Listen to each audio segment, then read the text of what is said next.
Agora eu vou falar sobre container. Aqui. Para isso, eu vou criar um outro arquivo.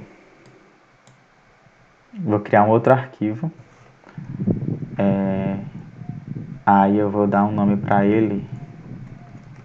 Container.dart. Vou botar container 9 porque container é uma palavra reservada e eu não posso definir uma classe com o mesmo nome. Só que assim, aqui no nome do arquivo pode ser qualquer coisa. Só que eu geralmente costumo colocar tanto o nome do arquivo quanto o nome da classe com o mesmo nome. Então se eu botasse container aqui, eu teria que botar container aqui. Aí não ia dar certo. Então, tá. A gente criou aqui o arquivo container. A gente agora vai definir como a gente tem que criar o container, que no caso a gente precisa importar. Para você importar as coisas no Flutter, você só dá um import e material.dart. Pronto. Esse import aqui do material.dart, tudo o que a gente tem no Flutter, quer dizer, a maioria das coisas está dentro desse import bem aqui. Tipo aquela bolinha. Opa, por isso que não estava passando nada. Tipo, essa bolinha aqui, esse botão aqui, ele está dentro desse material aqui. Então, para eu usar ele, eu tenho que importar isso daqui, senão ele não reconhece. Pronto. Aí eu importei aqui, fiz esse import. E agora eu tenho que definir eu vou definir uma tela inteira só para explicar esse container. Então, para eu criar uma tela, eu tenho que dar tipo, aqui no VS Code, quando você instala os plugins, eles te ajudam, né? Em questão na hora que você vai digitar alguma coisa. Então, como eu já tenho as extensões lá instaladas, se eu botar só ST, aparece aqui as opções. Aí eu posso escolher tanto o stateful ou stateless. Como o container, ele não... Tipo, como eu não vou mudar nada de estado, não vou alterar nada, eu vou definir stateless, né? Aí você clica, ele já define padrão, você só precisa colocar agora o nome da classe, que vai ser container e 9. Pronto. Aí isso daqui que ele gerou já é padrão do próprio VS Code, porque ele já define que isso é um padrão e ele só gera. Porque tudo é desse formato aqui, então ele só cria para você. Uma vez que está criado aqui, ele já vem por padrão esse container definido aqui. Salvar aqui. Só que assim, por enquanto, tá essa tela daqui. Eu vou só alterar a cor para quando eu trocar de tela vocês entenderem. Colors.red. Por enquanto, tá essa tela fixa aqui, porque a gente agora tem que alterar a tela de exibição. Como a gente não alterou nada aqui na main ela também vai definir a primeira tela que vai aparecer, que é justamente aqui em Home. Ó. Aqui em Home é definida a primeira tela que vai aparecer na sua aplicação. Como tá esse My Home... Opa, cliquei. Como está esse My Home Page aqui, que foi o padrão que veio, que é justamente isso que está mostrando, a gente só precisa alterar para essa nova que criamos aqui. É só muda o nome e apaga isso daqui, porque não precisa. Pronto. Só altera o nome lá. Aí agora a gente precisa importar esse arquivo que a gente criou. Para você importar, você pode fazer o mesmo esquema de ir bem aqui em cima e dar um import. Aí você pode... Você faz aquele caminho lá para o arquivo. Aqui. Como esse arquivo também está na pasta lib, é só você dar um ponto barra e botar o nome dele aqui, que ele já importa. Pronto. Aí agora na hora que eu salvar, ele vai aparecer um container, ou vai aparecer uma tela vermelha. Deixa eu só carregar. Pronto. Tá vermelho porque aquele container que a gente criou, aquela tela que a gente criou, a gente definiu só para ele ser todo vermelho. Então, vai ficar tudo vermelho. Aqui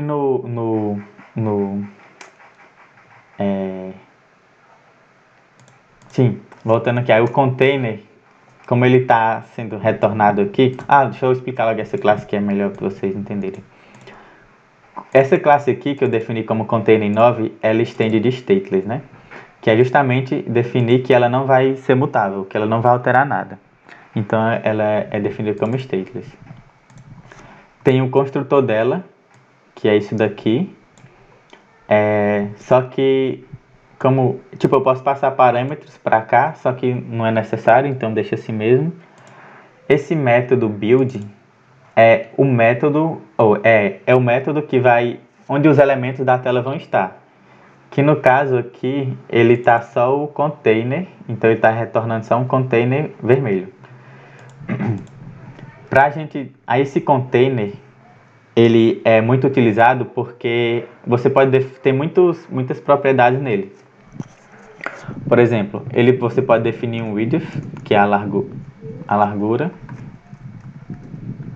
Você pode definir um height, que é a altura.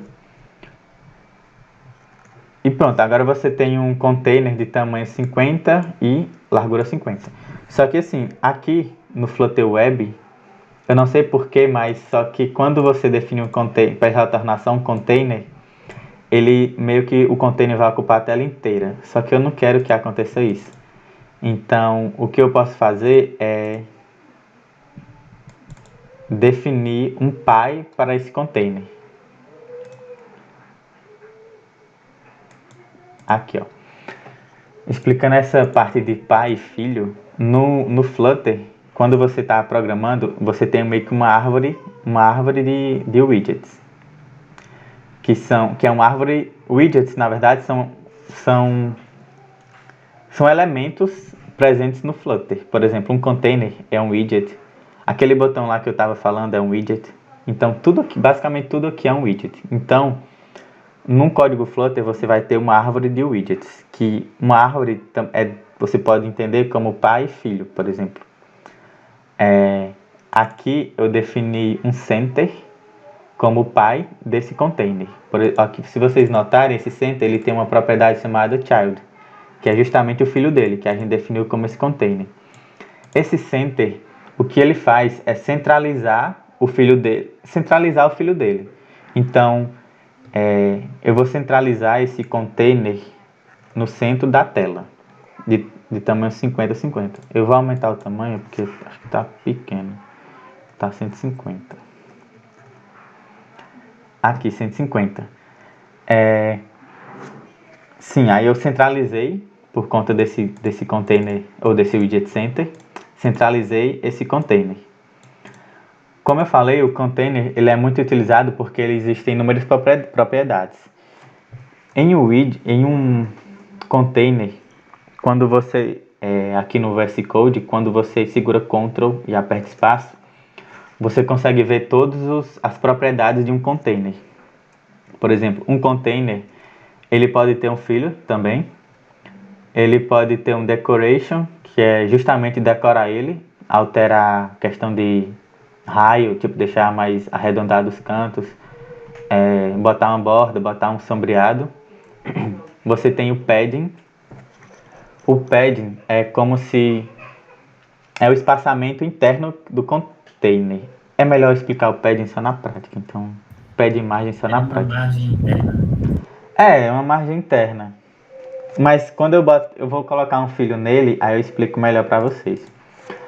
Aqui no container, como eu falei, tem o decoration, que é para você decorar ele. Aí, se você deixar o mouse em cima, você vê mais entende um pouco mais sobre o decoration, né? O decoration, quer dizer, não entendo quase nada, mas só que nessa parte aqui, eu uso mais para ver o que é que eu preciso passar para esse decoration aqui. Que no caso, eu preciso passar o box decoration. Eu sei que eu preciso passar um box decoration porque se eu vier nessa classe decoration, agora, meu filho? Ah, bom, tá aí não. Então, eu preciso passar um box decoration para ele. Ele aceita um box decoration porque o box decoration, eu acho que vai bugar vocês, né? Ele estende de decoration. E se você ver aqui no decoration, ele precisa de um decoration. Então, ele aceita um box decoration. Já no box decoration, eu também tenho outros parâmetros que vai fazer justamente essas mudanças que eu estava falando. De border radius, que é o definir o border, que define o raio nos cantos. Aí, se você, o mesmo esquema, esse border radius, para você usar, você precisa de um border radius ponto circular e você passa border radius ponto circular e você passa o tamanho do que você quer, tipo, quão arredondado você quer. Aqui no caso são, eu não sei o que é que esse 10 quer dizer, se são 10 pixels, bom, mas são 10, um arredondamento de 10. Aí, essas coisas aqui, o bom de um framework é que você não precisa decorar tudo. Você só precisa saber, eu quero deixar esse container redondo aqui. Como é que eu faço? Você pode pesquisar na internet. Por exemplo, isso aqui eu sei porque eu já uso isso aqui há muito tempo, então eu decorei. Mas no início eu não tinha noção de como. Às vezes eu fazia um código, aí para eu refazer isso eu tinha que olhar lá de novo como é que eu fiz e voltava aqui e refazer as coisas. Mas você só aprende com o tempo. Quem é que tá falando? Opa, foi eu que levantei a mão. Ele tem uma documentação que nem a do Flexbox, meu Deus, do Bootstrap? Tem. Ah, bola. O Flutter, ele é da Google, velho. E tudo da Google é bem documentado. É absurdamente bem documentado. Então, se você vier no site deles, do Flutter, você vem aqui em Docs. Aí aqui tem tudo. Deixa eu ver. É porque aqui para encontrar widgets catálogos aqui, ó. O catálogo de widgets, porque um container é um widget, né? Aí aqui ele separa por categorias, né? Aí você só procura o que você quer. Input aqui.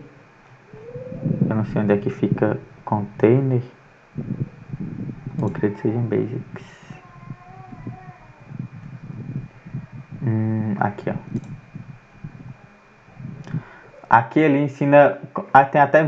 Sim. Tem muito vídeo no YouTube também que o próprio os desenvolvedores do Flutter eles colocam mais ou menos como é que você usa as coisas. Então sempre que tem alguma coisa nova eles fazem algum vídeo para ensinar. Sim, aí voltando aqui. Muito show, muito show. Aí aqui vai dar erro. Aqui quando você salva vai dar um erro. Porque. Sim, vai dar esse erro porque toda vez. Eu não sei explicar porquê, mas toda vez que eu defino um decoration para o container, a cor dele tem que ser dentro do próprio decoration. Então eu não posso botar fora. Eu posso botar fora se eu não for usar esse decoration aqui. Eu posso colocar ela fora, definir fora.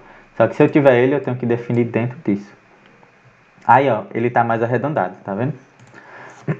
Aí, além desse arredondamento, a gente pode colocar um box shadow. Esse box shadow, ele recebe uma lista de box shadow. Você vem aqui, você define uma lista, abrindo e fechando colchetes. Aí você bota a lista de box shadow. Que no caso é box shadow. Já dentro do box shadow,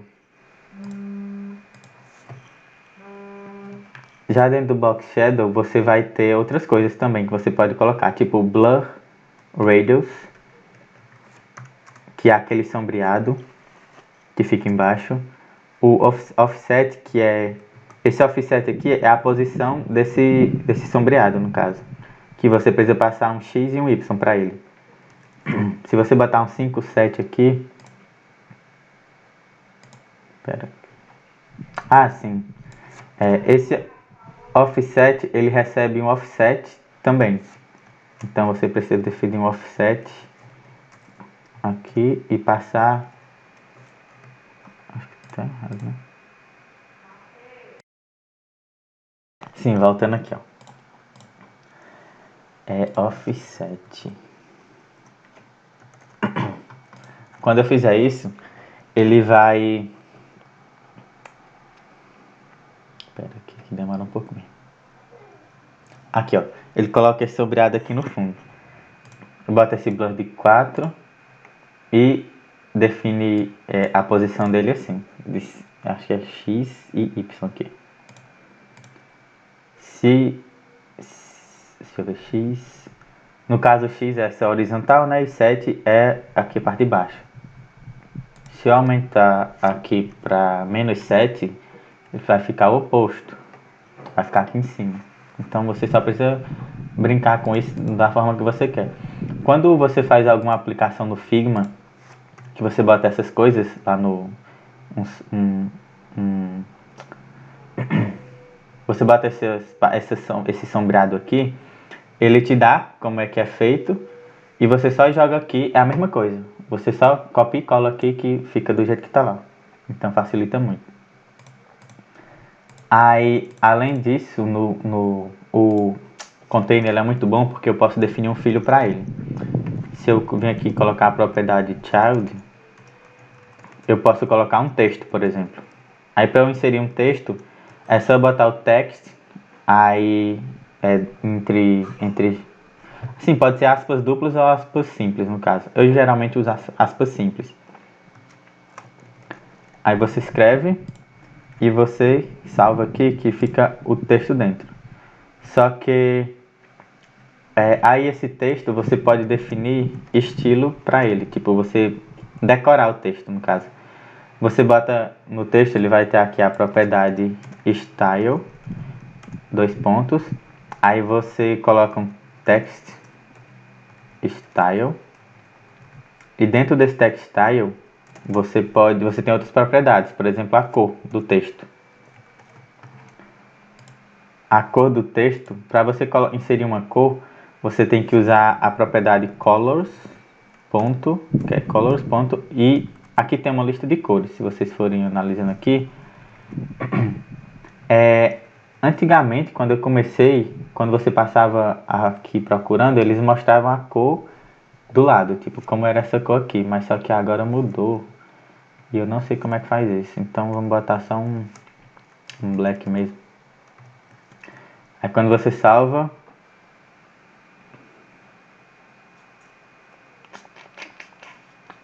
aqui altera a cor do texto, né?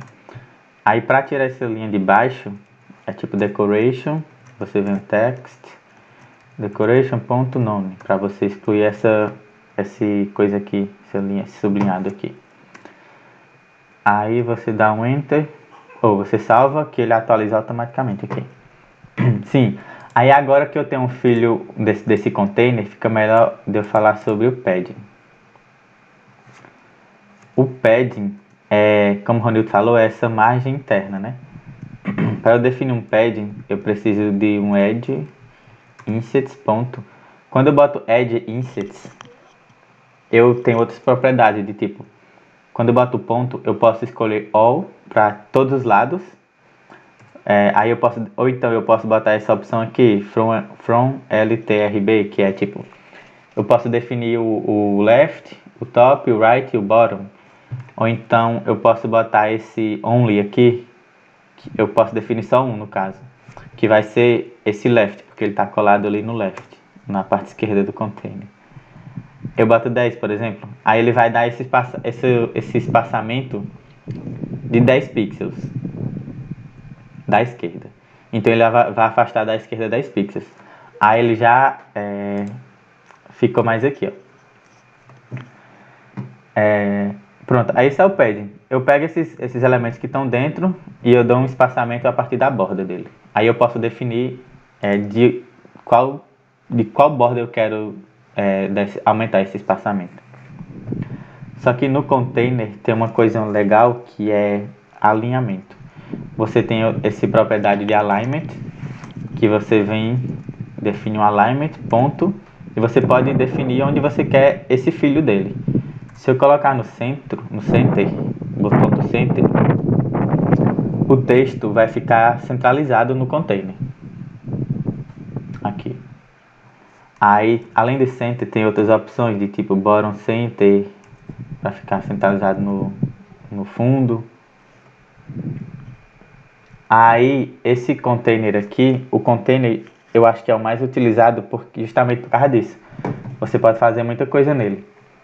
Então, esses warnings azuis aqui é da nova atualização do Flutter, que eu tenho que ficar colocando esse const aqui no início para definir que é uma constante, que não vai alterar. Aí some. Mas não muda nada no código. Ele, mesmo sem isso aqui, ele aceita. Só que fica aquele negócio azul e fica chato às vezes. Sim, aí... Esse aqui é o container que a gente falou agora.